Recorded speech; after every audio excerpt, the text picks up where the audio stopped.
없나이다. 아멘. 만민이 기도하는 집, 이런 제목으로 말씀을 드리겠습니다. 우리가 아시는 것처럼 구약은 성전에서 양을 잡고 염소를 잡고 소를 잡고 제사를 드리는 곳입니다. 그리고 신약은 교회가 구약의 성전하고는 성격이 다릅니다. 교회는 구원받은 주의 보혈로서 씻음을 받은 백성들이 부름을 받아 하나님을 예배하는 곳입니다. 그런데 구약과 신약이 같은 것이 있다면 기도하는 것이 같습니다. 구약에도 성전에 오면 기도합니다. 그래서 성전에서 하는 역할이, 구약에는 제사를 드리고, 제사를 드리는 동안 제사장들이 제사를 죄인들을 위해서 대신, 백성들을 위해서 대신 드려주죠. 그 사이에는 그들이 기도하는 것입니다.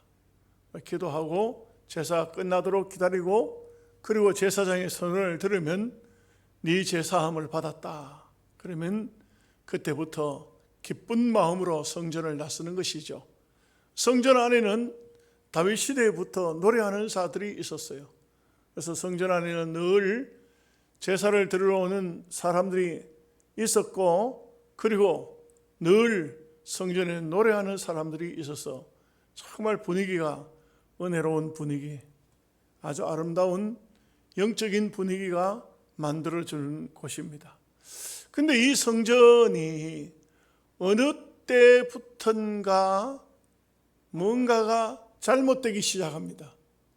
이게 이제 하나의 하나님의 말씀과는 다르게 제도가 세워지기 시작하는데, 어떤 제도가 세워지기 시작하느냐? 하나님께 양이든지 염소든지 소든지 비둘기든지 간에 재물을 아주 먼 곳에서부터 가지고 옵니다. 가지고 오다 보면은, 그러다 보면 이 재물이 집에서 출발할 때는 정말 깨끗하고 정결한 재물을 가지고 왔지만, 먼 길을 오다 보니까 넘어지기도 하고 무슨 어떤 흠이 생겨지기도 합니다. 그 제사장들이 이 재물이 이게 좀 안 된다, 이거는 재물의 가치가 없다, 이건 하나님 앞에 드릴 수가 없다. 성경을 보면은 흠이 있는 것, 눈먼 것, 필요한 것, 뭔가가 잘못된 재물은 하나님 앞에 드릴 수가 없다, 이렇게 이제 되는 거예요. 그러면은 그 멀리서 제사를 드리기 위해서 가져왔는데 그 재물을 하나님께 드리지 못하니까 어떻게 됩니까? 새로 재물을 마련해야 되겠죠. 그러다가 보니까 당연히 성전에 뜰이 있는데, 뜰이 성전에, 교회로 예배당을 교회로 성전으로 따진다면 여기 성전 안이 아닌 바깥에 마당이 있다 이거예요. 마당이 있는데 제일 앞부분에는 유대인들의 뜰을 해서 유대인들만이 거기 들어올 수 있어요. 거기는 아무도 못 들어와요. 유대인들만 들어옵니다.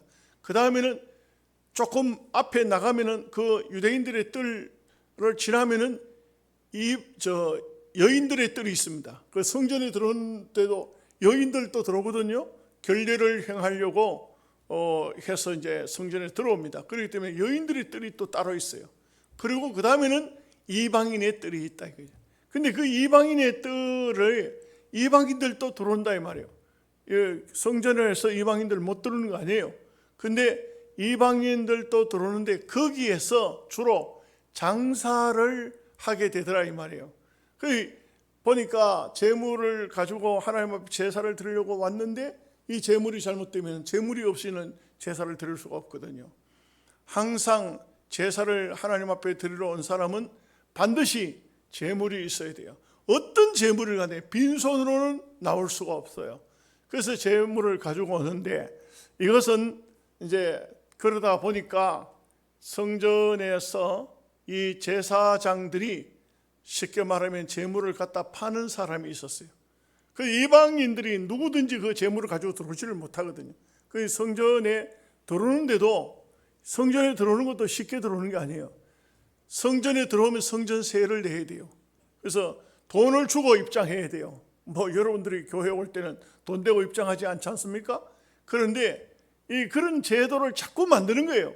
그래서 돈을 내고 들어와야 돼요. 그런데 이 돈이 또 뭐 세계 각국의 사람들이 오다가 보니까 돈을 환전을 해야 되죠. 근데 이제 유대인 돈으로 바꾸는 것도 문제지만 성전 세겔이라고 성전 돈을 또 만들어 놨어요. 이 성전 세겔은 세상 돈을 가지고 오면은 이 성전 세겔을 바꾸면 딱 2분의 1만 줘요. 10,000원짜리 가지고 오면은 5,000원만 준다 이게. 그 5,000원 주지요. 그러니까 이 돈을 바꿔야 돼요. 그 성전 안에는 돈 바꾸는 사람들이 그냥 제사장들 중에도 그 중에도 한두 사람이 하는 게 아니라 이게 많은 사람이 모이니까 돈 바꿔주는 제사장들이 또 많다 이게. 돈 많고 또 양을 가지고 오고 비둘기 가져온 제사장도 있고 무슨 뭐 제사장들이 그냥 제사장들이 제사에 대한 것보다도 장사하는 일에 아주 더 마음을 쓰고 있다 이 말이에요. 그 본질을 벗어났다 이거죠. 그러니까 이게 성전에 보니까 막 얼마나 왁작지껄 한지 몰라요. 그리고 또 뿐만 아니고요. 예루살렘 성전이 이렇게 딱 지어져 있으면은 그러면 이 그 성전을 마당을 통과해 가지고 가면은 굉장히 그 빠른 질러가는 길이 되는데 그런데 만약에 성전을 들어오지 않고 돌아가려고 하면 예루살렘 성을 한 바퀴 쭉 돌아야 돼요. 성을. 그 굉장히 먼 거리를 돌아가야 되기 때문에 많은 사람들이 제사와도 상관이 없이 이방인 뜰을 밟고 성전세를 내고 통행세를 내고 성전 안을 통해서 뭐 작은 문으로 들어와서 큰 문으로 나가든지 동문으로 들어와서 서문으로 나가든지 이렇게 지나다닌다. 그래서 예수님께서는 그걸 오늘 여기 보면 성전 안에서 막 사람들이 지나다니는 것도 허락지도 않고 그리고 돈 받고 있는 사람 돈을 막 다 들러 엎어버렸다. 이게 하나님의 법하고는 다 다르다 이 말이에요. 하나님께서는 정말 백성들을 생각하는 이런 율법의 제도를 주어서 하나님 백성이 죄를 지으면 죄를 회개하고 또 헌신하려고 하면 헌신 제사를 드리도록 하고 하나님 앞에 충성하고자 할 때 자원하는 마음으로 충성하도록 했는데 이게 그 본질은 다 어디가 버리고 없고 이게 본질이 없고 완전히 하나님의 성전이 시장 바닷가 똑같이 돼버렸다 이거예요. 막 이방인들이 거기 뭐 물건을 지고 뭐 이렇게 지나다니고 그리고 또 성전 안에서 막 장사한다고 하고 또 돈 바꾸는 사람 돈 바꾸고 뭐 그리고 이게 양떼 소떼가 들어오니까 막 성전 마당에 뭐 짐승들이 성전이라고 해서 그 볼일을 안 봅니까? 막 볼일 보고 막 이 냄새가 나고 이 성전이 완전히 예수님 보실 때는 강도의 소고를 만들어 놨다. 성전으로서의 하나님의 방법을 완전히 떠나버렸다. 완전히 이제는 영리가 목적이 됐다. 돈 버는 것이 목적이 됐다. 그 이런 말이 있잖아요. 연불에는 관심이 없고 잿밤에만 관심이 있다. 그러니까 그 이제 불교적인 말인데 중이 밤새도록 연불을 하는데 날만 새면 다 내 거다. 그래서 목탁을 두드리는 게 이게 목탁에 그 대해서는 연불에 대해서는 관심이 없고 그냥 이 행사가 끝나면은 남아있는 모든 것이 내 것이다.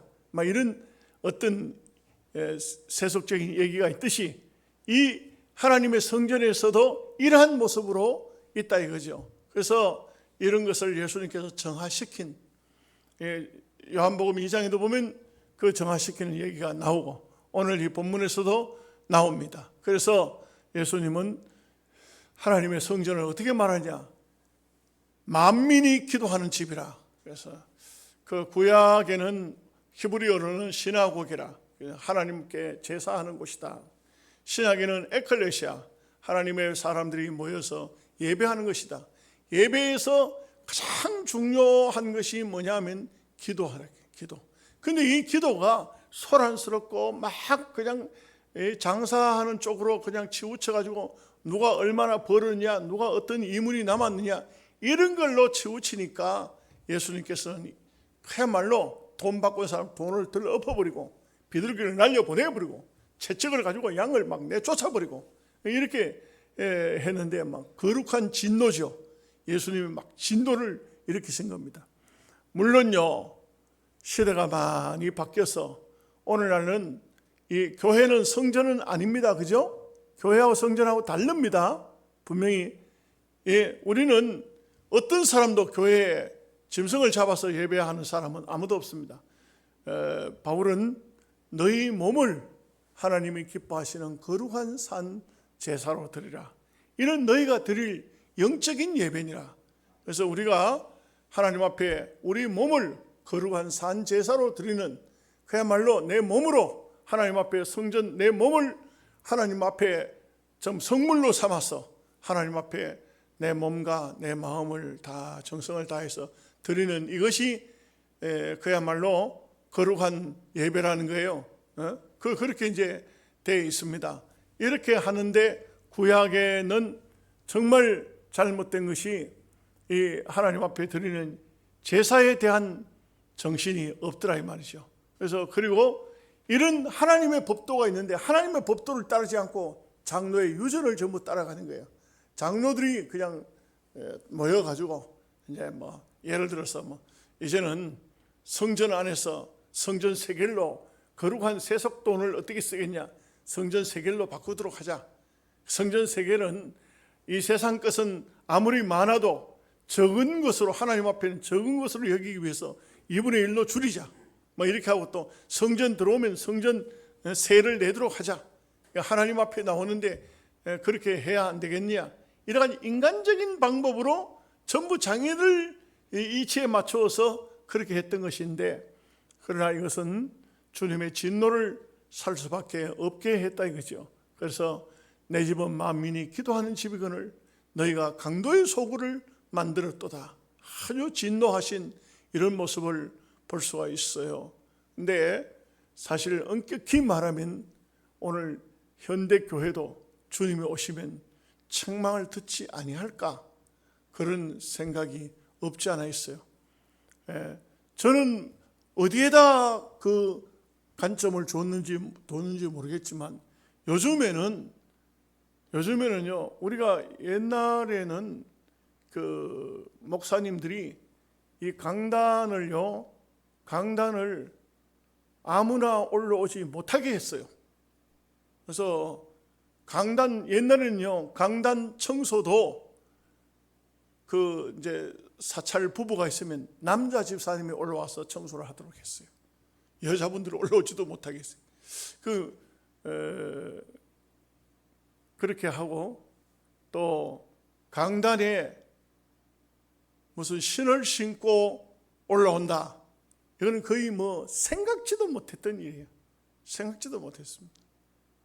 근데 지금은 우리 노회 안에도 새로 교회 리모델링 하면서 장로님 중에 그런 얘기 하더라고요. 막 장로님들이 뭐 연세 잡순 분들이 반대하는데도 불구하고 신 신고 이제 올라오도록 만들었다고 그걸 자랑 삼아 얘기를 하면서 우리 교회도 이제는 신 신고 강단에 올라오도록 했습니다. 이렇게 이제 자랑을 해요. 근데 그걸 잘 모르겠어요. 제가 어떻게 판단을 해야 될지는 잘 모르겠습니다. 대체적으로 보면 교회들이 이제는 보면은요, 거의 거룩성이 떨어지는데, 그런데 그것을 오히려 즐거워하고 민주적이 되어 가는 것을 좋아하는 것 같아요. 우리 대한예수교 합동 측에서도 여자 장로를 세우고 여자 목사를 세워야 된다고 어떤 분이 그게 성경적이라고 이렇게 이제 말을 했다가 취소하고 사과한 적도 있어요. 그렇게 한 적도 있어요. 이게 대중화가 되어지는 것이 진리가 아닙니다. 대중화되는 것이 진리는 아니에요. 성경에 여자 사사는 있었지만 여자 제사장은 없고요. 여자 선지자는 딱 한 번 있었어요. 한 번, 여자 선지자. 사사는 뭐 우리가 아시는 것처럼 드보라라는 사사가 있었습니다만, 이것은 이 세상은 민주화가 되어지고 이 세상은 남존 여비 사상이 없어지고 오히려 평등 세상으로 가고 있는 거, 그거 뭐 잘못됐다고 말할 수 없어요. 그러나 하나님의 교회는 하나님께서 그렇게 허락을 해 주시지를 않았어요. 물론 지금 선지자가 나타날 것 같으면 허락을 해 주실란지 모르겠죠. 근데 약간 그런 것을 볼 때에 교회라는 것도 조심을 해야 되지 않겠느냐. 많은 제도가 너무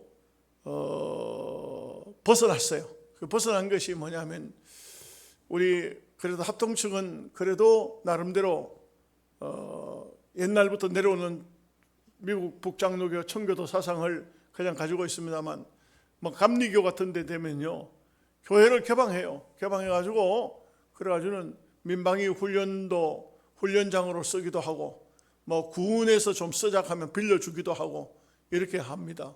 그래 하는데 저는 옛날에 전도사 때 동네 동장이 마이크가 고장났다고 교회 마이크 빌리러 왔어요. 안 빌려줬어요. 하나님의 교회 성물은 세상에 빌려줄 수가 없다. 그분들은 이해가 안 되겠죠. 동네 마이크 고장났으면 교회 마이크를 좀 빌려주면 얼마나 좋겠어요. 저는 또 옛날부터 그렇게 배웠기 때문에 그래서 그래 했어요. 교회는 보면요, 우리 교회도 보면은 장례를 치를 때 보면 삽이나 갱이가 없어요. 그래가지고는 새로 사요. 그 다음 장례 치를 때가 막 또 없어요. 누가 들고 가버렸어요. 가져가 버려요. 혼자 지 갱이가 삽이나 지 스스로 어디로 도망가지는 않잖아요. 누가 가져가 버린 거예요. 교회 물건을 너무 쉽게 가져가는데 그런 것도 보면은 옛날 우리 그 성경적으로 보면요 하나님 앞에 쓰임 받던 것은 함부로 그렇게 취급을 안 해요. 만약의 경우에 교회 안에 것을 어떤 물건을 하나 없이 하고자 못 쓰게 되면은 그러면은 적어도 관리하는 어떤 책임자가 이것은 너무 이제 낡아서 혹은 따라서 못 쓰겠다 하면 그것은 그 사람이 책임자가 정리할 수는 있지만 아무나 들고 가고 아무나 가져가고 이렇게 하지를 못해요. 그와 같이 하나님 앞에 나와서 예배를 드리든지 할 때도 우리는 옛날 그 방식을 그걸 자꾸 민주화 대중들이 좋아하니까 많은 사람이 호응하니까 해가지고 고치고 막 예배도 고치고 막 이렇게 하는 것은 옳지 않아요. 그래서 보면은 오늘날 와서는 보면 막 열린 예배라 해가지고 사회자가 없어요. 예배 사회자가 없어요. 예배 설교자가 없어요.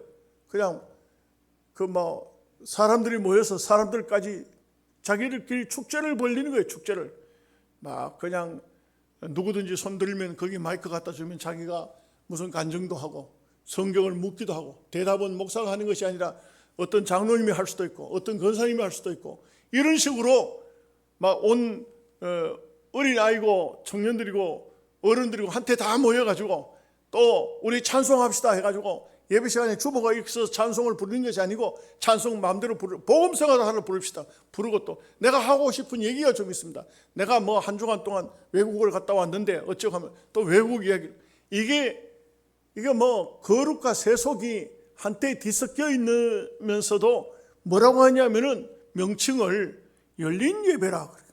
열린 예배. 우리 총회장을 지낸 목사님이 이런 열린 예배를 했어요.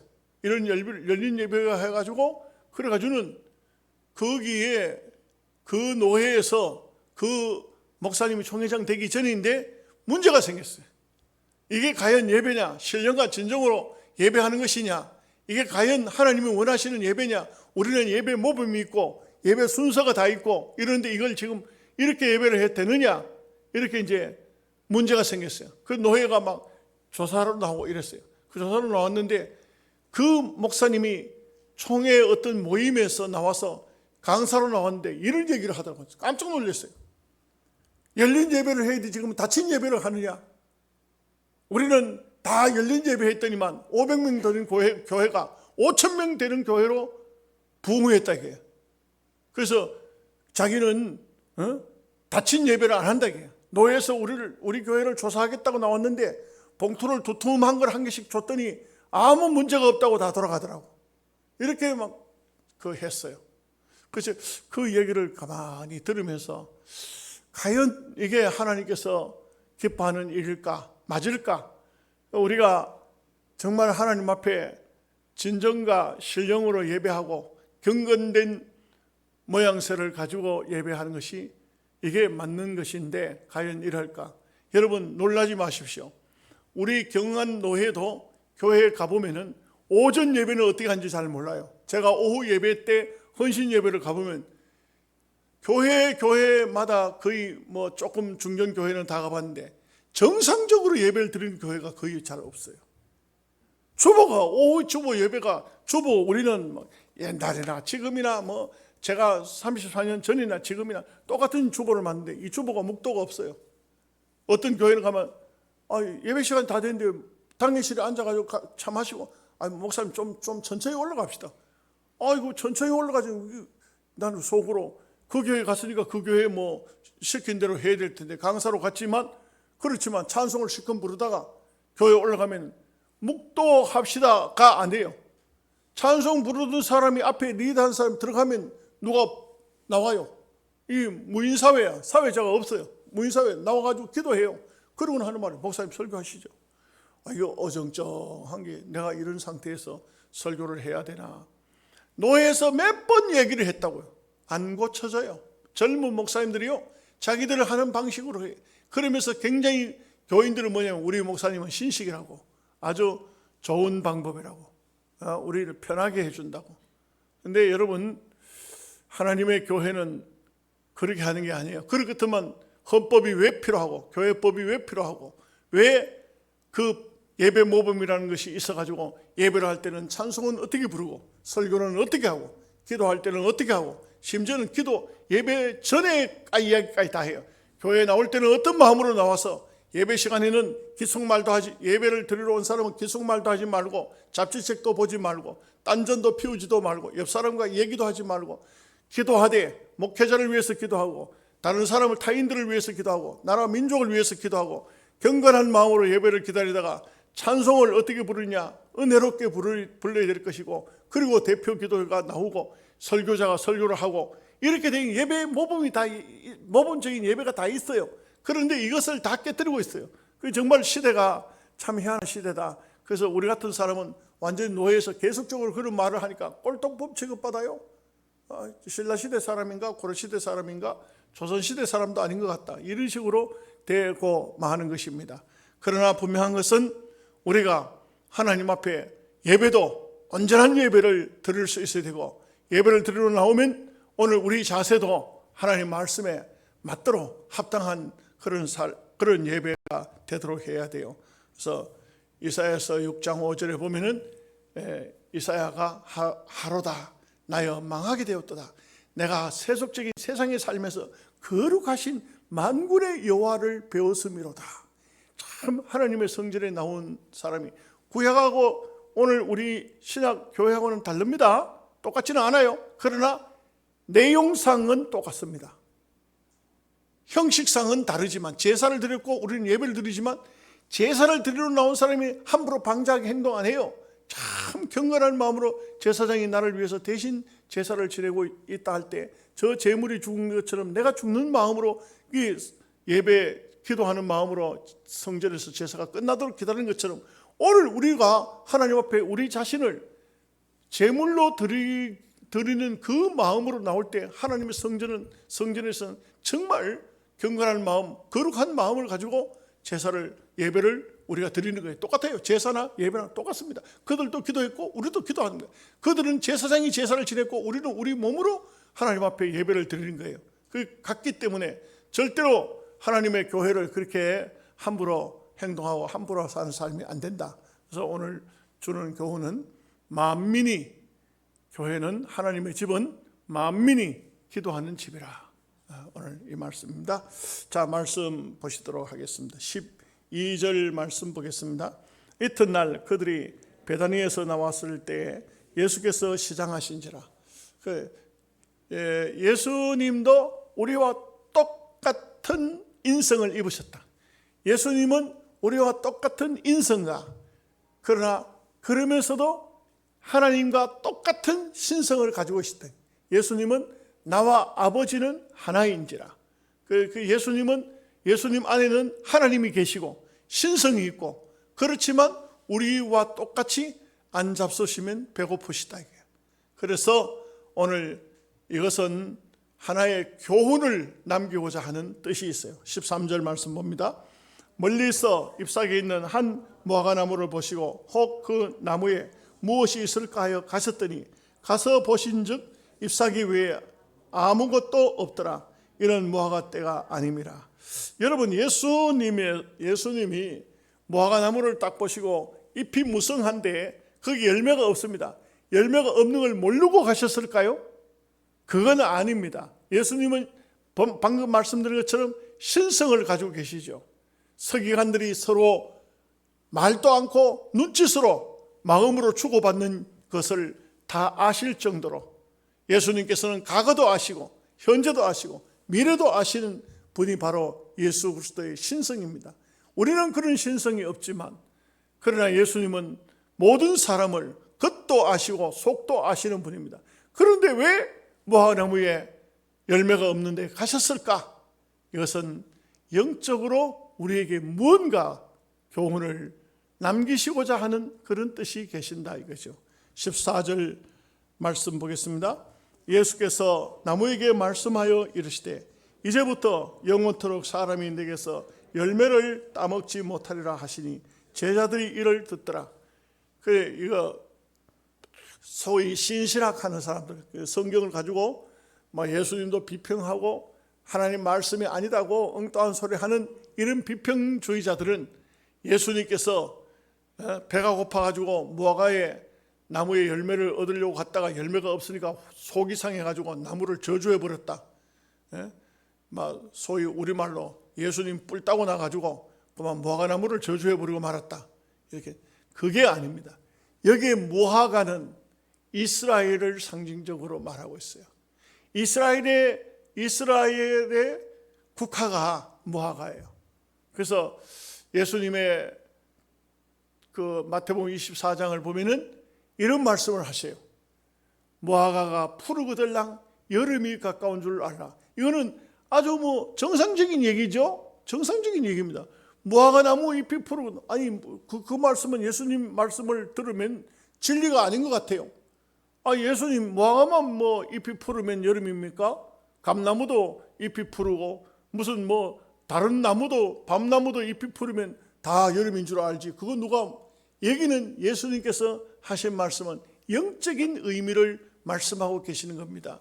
영적인 의미가 뭐냐? 이스라엘은 무화과를 상징적으로 말하고 있어요. 이 이스라엘에서 포도도 많은 포도가 나오고 또 그다음에 무슨 올리브 나무도 나오고 있고 무슨 중요한 나무들이 많지만 이스라엘 사람들이 자기들을 상징적으로 의미하고 있는 것이 무화과예요. 이 무화과는요 이스라엘 백성들을 상징해요. 무화과 나무는 여러분 열매를 잡숴 보셨분 다 알겠지만 무화과를 쪼개면은 그 속에 흐늘흐늘한 것이 들었는데 그것이 바로 꽂히면서 그게 바로 열매예요. 꽂히면서 열매예요. 그걸 먹는 거예요. 그걸 먹듯이 이스라엘 백성들은 겉모양은 화려하지 않아요. 무화과는 꽃이 피어가지고 꽃이 막 이게 화려하고 벌이 날라고 그러지 않아요. 이게 무화과는 사람의 눈에 잘 보이지 않아요. 속에서 이렇게 은하가라 하죠. 은하가 이 속 안에서 꽃이 피고 거기서 바로 그 꽃이 열매가 되는, 꽃이 익으면 바로 열매가 돼요. 그렇기 때문에 겉으로 볼 때는 아무것도 아닌 것 같아요. 그런데 이 무화과는 보면은 속에서 꽃이 피고 열매가 맺어지듯이 이스라엘 백성들은 그야말로 영적으로 하나님의 나라를 그 무화과를 통해서 보여주고 있는 거예요. 그런데 이 무화과 나무가 바로 이스라엘이 예수님 당시에는요 회복이 되지를 않았어요. 아니 회복이 안 됐을 뿐만 아니고 오히려 예수님을 십자가에 못 박고 그 다음에 그 예수님을 십자가에 못 박은 그 대가로 서기 70년에 가서 나라가 완전히 망해버려요. 완전히 망해가지고 전부 다 그냥 수많은 사람이 죽고 그리고 남아있던 살아있는 사람들은 다 로마로 끌려갔어요. 그 로마 나라가 그 결국은 로마 나라가 세계적인 판도를 가지고 있었지만 이 로마가 결국 또 망하죠. 망하는 게 누구에게 망합니까? 게르만족에게 망해요. 게르만족에게 망하는데 이 로마가 망하면서 그러면서 나중에요 로마가 전부 쭉쭉쭉 다 갈라져요. 그게 바로 이시거든요. 우리가 말하는 이유가 이제 그 로마의 판도예요. 물론 뭐 다른 나라들도 다 있지만 지금 아시안 게임 하던 이런 나라들도 다 로마 속에 속했던 나라들이지만 특별히 이제 로마 나라의 판도로 하나로 뭉쳐진 것이 이시예요. 이 이유가 원래는 12개국인데 지금 26개국이 됐더라고요. 그렇게 이제 그 나라들이 다 옛날 로마의 판도예요. 그러면서 유대인들이요 전부 다 흩어졌어요. 전부 다 각 나라들로 다 흩어져 들어갔어요. 그래서 그 사람들이 유대인들이 가가지고 각 나라에 가서 뭘 하느냐, 어떤 자주권을 전혀 얻지를 못해요. 전부 종이 된 거예요. 전부 종이 됐는데 세월이 흐르고 시간이 지나면서 이 사람들이요 아주 끈질기기를 우리 대한민국 조선 사람들 이 대한민국 사람들보다도 절대 못지않아요. 아주 끈질긴, 그야말로 역사적으로 보면 반드시 다 망하고 없을 것 같은데 세월이 흐르고 시간이 지나면서 문해부흥이 일어날 때 전 세계적으로 유대인들이 그때는 벌써 아마 자리를 다 잡았어. 러시아에서, 영국에서, 독일에서, 프랑스에서, 미국에서 다 자리를 잡았어. 어느 정도의 자리를 잡았냐, 몇 세대 흘러가니까요 그 나라의 기둥들이 돼요. 그 나라에 아주 막 재정적으로 전부 재정을 다 걸머쥐고 있어요. 유대인들이요 철두철미한 경제주의자들이에요. 돈을 다 쥐고 있어요. 그러니까 이 유대인들이 문해부흥이 일어났을 때 유대 나라로 돌아오기 시작하잖아요. 그리고 1948년도에 가서 드디어요 유엔에 가입을 해서요. 유엔에 가입을 해가지고 이 유대 나라가요 자치국가가 되는 거예요. 자치국가가 되는 그 유대 나라에 그 먼저 살던 사람들이 지금 당하고 있는 것이 바로 그 사람들이 지금 현재 폭탄 테러 하다가 그냥 도로 지금 대치기 당하고 있잖아요. 지금 그 사람들이에요. 지금 그러니까 예수님께서 말씀하신 것은 유대 민족을 무화과로 말씀하는데 이 무화과가 잎이 푸르거든. 그러니까 잎이 푸르다는 것은 유대 나라가 회복되거든 여름이 가까운 줄 알라. 종말이 내가 다시 올 때가, 마태복음 24장은 종말장이에요. 내가 다시 올 때가 됐다는 것을 알아라. 그래서 유대인들이 지금 완전한 회복이, 저게 지금 이번에도 완전한 회복은 안 되는 것 같아요. 완전한 회복 됩니까? 오늘 뉴스에도 보니까 또 이제 또 합상을 벌리고 이렇게 하던데, 근데 유대 나라가 여러 번 저런 전쟁을 치르면서 유대 나라가 옛날 판도의 유대 나라가 회복이 되어져 가고 있어요. 회복이 되어져 가고 있는데 그 무화과가 푸르고들랑 여름이 가까울라 했던 것처럼 또 오늘 말씀은 이 무화과가 열매가 없으면 저주한다. 열매가 없으면 결국 열매가 없기 때문에 뭐냐, 무화과는 잎이 암만 푸르러도 무화과를 가지고 집을 짓든지 무화과를 가지고 무슨 다른 어떤 용도로 쓰든지 그런 것이 아니에요. 무화과 나무는요 오직 한 가지밖에 필요한 게 없어요. 열매입니다. 열매밖에는 필요한 게 없어요. 이 과일나무죠. 이 제목이 아니에요. 이 나무 배에다가 집을 짓는다든지 이런 거 하지 못해요. 그러니 이 무화과가 열매를 맺지 못하면 결국은 저주를 받게 되더라 이 말이죠. 자, 15절 말씀 보겠습니다. 그들이 예루살렘에 들어가니라. 예수께서 성전에 들어가사 성전 안에서 매매하는 자들을 내쫓으시며 돈 바꾸는 자들의 상가, 비둘기 파는 자들의 의자를 들러엎으시며, 그 예수님 아주 막 분노, 진노, 거룩한 진노라고 할 수 있습니다. 여러분, 우리가 세월이 흐르고 시간이 지났지만 여러분들이 이런 마음을 아셔야 돼요. 저는 지금도 이 예배당을 성전이라는 생각은 안 해요. 그러나 성전과 똑같은 마음으로 이 예배당을 우리가 생각하고, 그리고 예배당을 아끼고 예배당을 우리가 사랑해야 된다, 이런 생각을 하고 있어요. 그래서 저는 목회하면서 교회 안에서 물건을 파는 것을 지금까지도 아직도 허락을 안고 있어요. 도시교회들은, 웬만한 교회는요 바자회 다 합니다. 바자회 하면 여전도회가 뭐 바자회 해가지고 돈 생겨가지고 그 돈으로 무슨 많은 일도 하고 하는데 저는 그게 원하지 않아요. 또 도시교회들 가보면 요즘에는요, 교회당을 지으면요, 어떤 목사님은 아주 깨가 있어가지고 자기들이 살고 있는 도시가 상당히 괜찮으니까 거기다가 예배당을 어떻게 짓느냐, 저 위에 2층, 3층, 4층 이 위로 쭉 올라가면서는 아파트를 짓고, 또 1층에는 무슨 상가를 짓고 2층에는 예배당을 하고 3층에는 교육관을 하고, 이렇게 하면요, 집을 다 지어가지고 그걸 분양하고 나면은, 그러면 교인들이 헌금 하나도 안 해도 그래도 교회가 잘 운영된다고 하면서 막 자랑을 해요. 그것은 예수님의 방법과는 다른 것 같아요. 그렇게 막 내주다가 보면요, 어떤 일이 생긴지 아세요?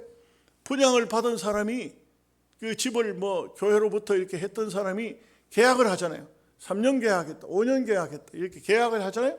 계약을 하고 난 다음에 자기가 장사를 하다 잘 안 되니까 다른 사람에게 또 권리금을 받고 팔아버려요. 팔아버리는데 예배당 한쪽 구석에서 술 파는 거야. 아니, 당신들 예배당 옆에서 이거 왜 술 파셔? 당신들 무슨 소리냐? 우리 권리금 주사가지고 이 가게 이거 하고 있는데 무슨 소리냐? 그러니까 이 예배당, 이게 말이 안 되는 거예요. 말이 안 돼. 그 예배당의 주변에 전체적으로 상가를 갖다 분양을 해가지고는 그 상가들이 서로 자기네들끼리 주고 파고 살고 하니까 별별 게 다 들어오는 거예요. 그 술집도 들어오고 다방도 들어오고 무슨 이런 게 들어오는 거예요. 결국은 하나님의 성전과는 생각이 다른 것이죠. 그렇게 하니까.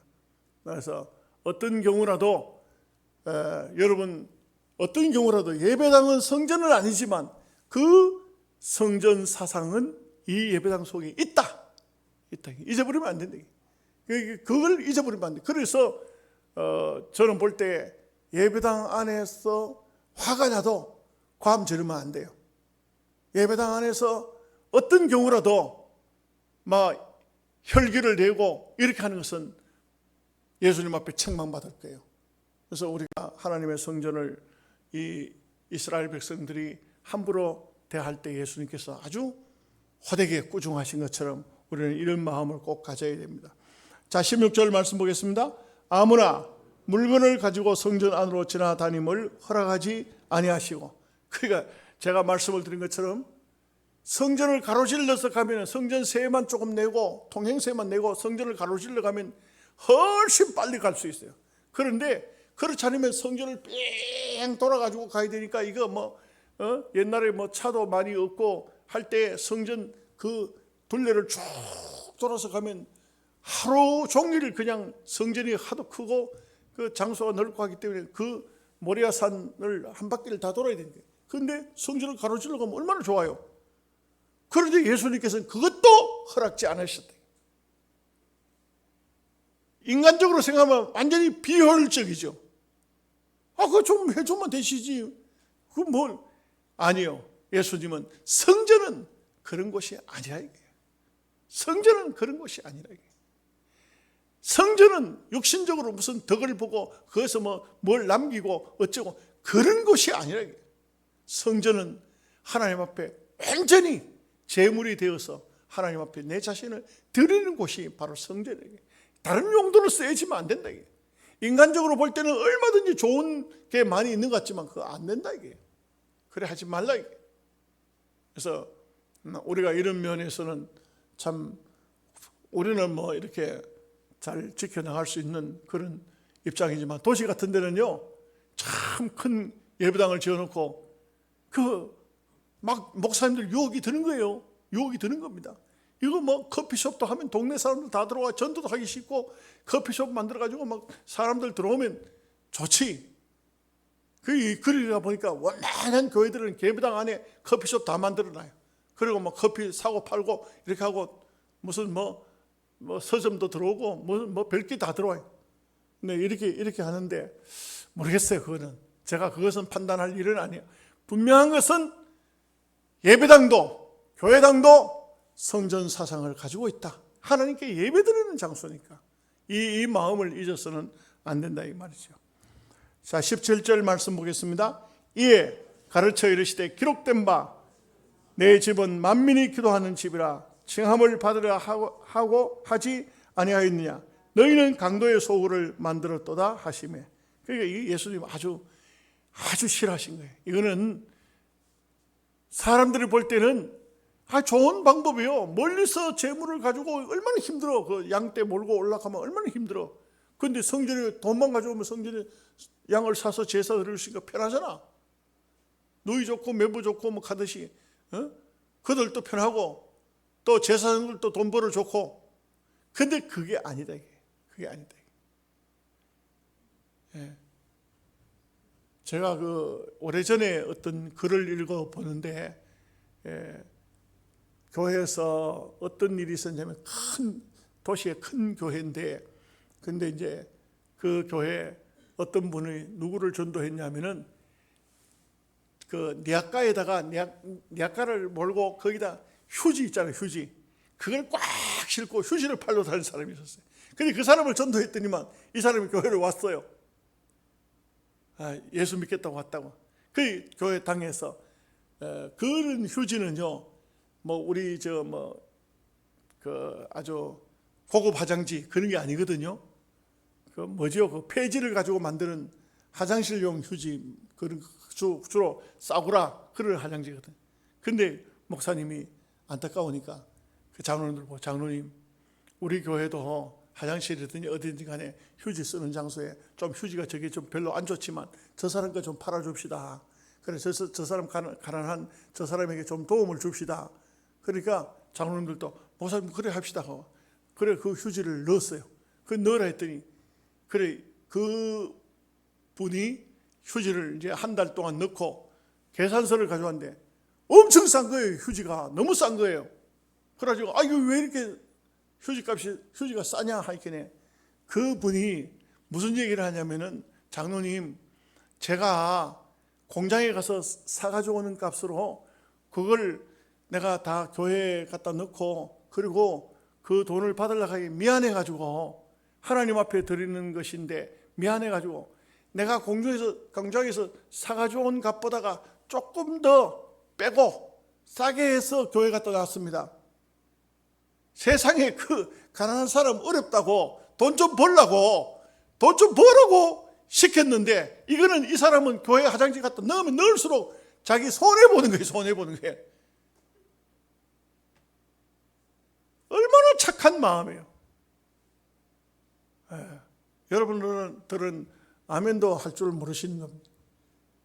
이런 마음, 하나님의 교회를 섬긴, 내가 비록 가난하지만 이 화장지 팔러 다니는 아주 가난한 사람이지만 교회에 넣는 것을 내가 돈을 남겨 넣을 수 없다. 공장에서 사가지고 왔지만 사가지고 온 값 본전도 아니고 오히려 거기서 조금이라도 더 내가 하나님 앞에 드리고자 하는 마음으로 좀 더 싸게 해가지고 교회에다 화장지를 넣었다. 목사님, 장로님들이요, 그 얘기 듣고 얼마나 가슴이 뭉클한지. 이 가난한 사람이 앞으로 하나님께서 복을 주셔서, 그렇지 않겠어요? 이런 마음, 하나님의 교회를 섬기는 이런 마음. 자, 18절 19절 말씀 보겠습니다. 대제사장들과 서기관들이 듣고 예수를 어떻게 죽일까 하고 꾀하니 이는 무리가 다 그의 교훈을 놀랍게 여김으로 그를 두려워함이로라. 그리고 날이 저물매 그들이 성 밖으로 나가더라.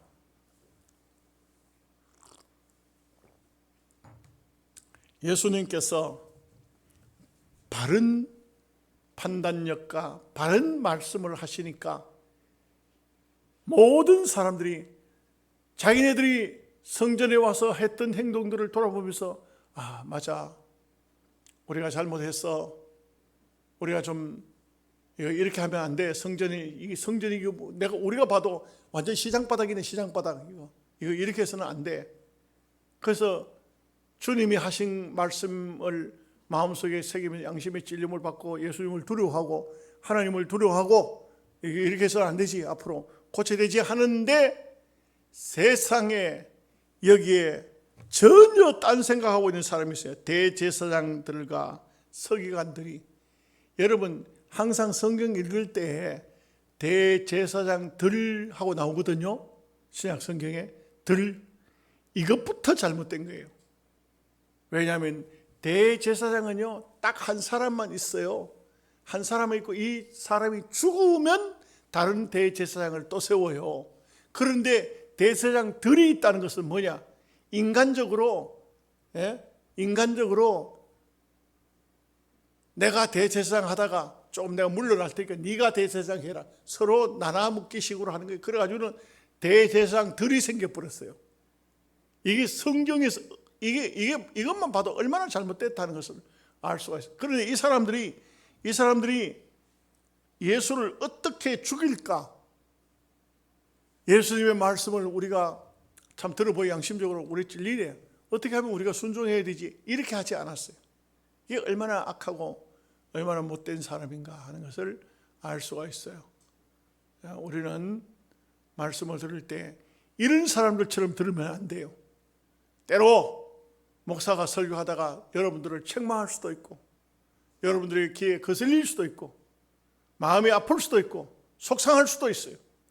그래도 이런 마음을 품으면 안 돼요. 백성들처럼 두려워하고 마음에 찔림을 받고 목사가 내한테 무슨 감정이 있겠나? 하나님 말씀을 전해주는 건데 이렇게 듣고 우리가 잘못됐으니까 우리가 고치자 이렇게 해야 되지 어떻게 하면 죽일까? 참 저는 오늘날 교회들이요 교회가 큰 교회만 문제가 있는 것이 아니고 적은 교회도 조그만 교회도 문제들이 많아요. 지난 주일날 오후에도 이웃 저 어디 있는 교회 집사님들이 찾아와가지고 내용은 간단해. 목사가 뭐 이렇고 저렇고 목사 흠이 뭐 이런 흠이 있고 저런 흠이 있고 목사님 우리 교회 목사님 내보내야 되겠으니까 목사님 어떻게 좀 해주세요. 목사님 내보내든지 다른 사람하고 바꾸든지 그냥 그랬어요. 그분들 보고 그랬어요. 여보시오. 당신네들은 얼마나 잘 살아가지고 목사 흠이 그렇게 보여요. 목사 흠이 있지. 낸들 이 영양서북교회 33년이나 있었는데 적은 흠이 있겠냐고. 얼마나 실수 많이 했는데 내가 얼마나 잘못한 것도 많은데 우리 교인들이 그냥 주의 종인 줄 알고 주의 종도 사람인데 해가지고 봐주니까 지금까지 있었지. 내가 뭐 어디 뭐 성자인 줄 알아가지고 내가 여기까지 지금 있는 줄 아냐고. 당신네들은 얼마나 잘났길래 목사 흠만 보이느냐고. 바꿔봐라 뭐 좋은 사람 어디 있노? 똑같지. 바꾸는들 더 좋은 사람 옵니까? 여러분 신랑이 좀 시원찮습니까? 바꿀래요? 바꿔봤자 똑같아. 다 쓸데없는 짓이요. 목사요 다 똑같아. 저는 볼 때 다 똑같아. 다 목사도 인간이에요. 인간. 그래서 제가 구중을 좀 해서 구중을 하고 좀 야단을 좀 하고 웃기는 소리 한번 할까요? 제가 그분 보고 물었어요. 지사님, 예, 목사가 정말 싫소? 예, 싫습니다. 그럼 당신이 다른 교회 가. 내가 왜요? 싫다면서. 딱 그러면 딱 맞잖아, 그죠? 아이고, 무슨 말인지도 잘 깨닫지도 못하면 말해봐야 소용도 없어. 예? 그래, 사람은요, 별 수 없어. 여러분, 별 수 없습니다. 따라합시다. 사람은 별 수 없다. 자, 또 한번 따라합시다. 그러려니 하고 살자. 여러분 신랑도 신부도 아내도 남편도 자식도 부모도 별 수 없어요. 별 수 없어. 뭐 별난 사람이 어디 있을까 봐. 뭐 훌륭한 천사 같은 사람이 있을까 봐요? 없어요. 없어. 똑같습니다. 그러려니 하고 사는 것이 축복인 줄로 믿습니다. 아이고 아멘도 이렇게 시원찮아가지고 어떻게 또 집에 가가지고 또 문제 일으킬라. 예, 그래요. 자, 오늘 말씀을 생각하면서 우리 통성으로 한번 기도하고 그리고 제가 기도하고 마치도록 합시다. 통성으로 기도 한번 하겠습니다. 주여, 주여, 주여. 전능하신 아버지 하나님, 예수